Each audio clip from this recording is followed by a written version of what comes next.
Cars.com Auto Review. Hi, I'm Kelsey Mays for Cars.com. The Toyota Camry had sales dip a little bit last year, but it still took the crown as America's best-selling sedan. It's been redesigned for 2012. Family cars are getting better than ever, and the Camry will see some stiff competition this year, but the incremental changes should help it remain a household name for many years to come. Certainly a must-drive car if you're shopping this segment. We'll show you why. Length, width, and wheelbase remain the same as before. The headlights look more reshaped than totally redesigned, but the body is all new. That becomes a little more noticeable when you get around to the tail and see the taillights. They kind of have this boomerang shape, a little more interesting than the taillights on the old Camry. You pop the trunk and there's 15.4 cubic feet of cargo room. Up front, there's a much more layered approach to the dashboard now. There's not this sort of one-form wraparound like the old Camry had. Some of the materials are actually pretty premium. There's a simulated leather trim atop the dashboard. Looks kind of nice from afar. Little things like the way the climate controls operate, the way the gear shift goes from park down to drive, have a nice solid feel. Unfortunately, you lose things like one-touch windows for all four. Now it's only drivers.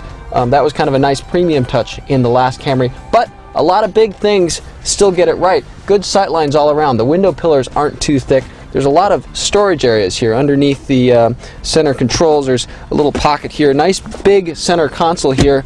Wide glove compartment too, so plenty of utility up here for a family car. Back seat has a little bit of cost cutting here. There's a hard panel up here where you might put your elbow, but overall pretty roomy. Not as roomy as the back seats in the Honda Accord, the Volkswagen Passat, which are just huge, but definitely enough room. This is where I would sit to drive. As you can see, I've got a few inches of knee room to spare. Engines carry over from before with a capable 4-cylinder and a powerful V6. Both have a 6-speed automatic which shifts pretty responsively, and gas mileage is up now to about 28 miles per gallon in combined city highway for the 4-cylinder, about 25 miles per gallon overall for the V6. Not bad, especially for the base 4-cylinder. There's also a Camry Hybrid which gets gas mileage in the low 40s. Pretty good there, not as good as the new Ford Fusion Hybrid, better than the Hyundai Sonata and the Kia Optima hybrids.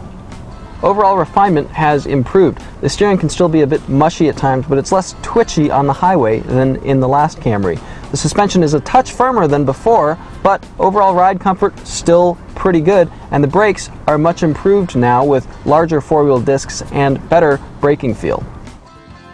But the competition is heating up. It's more appealing than ever to cross-shop cars like the Kia Optima, the Hyundai Sonata, the 2013 Ford Fusion against this sort of conservative-looking Toyota. Does the Camry have enough refinement baked in to maintain its lead? We'll have to wait and see.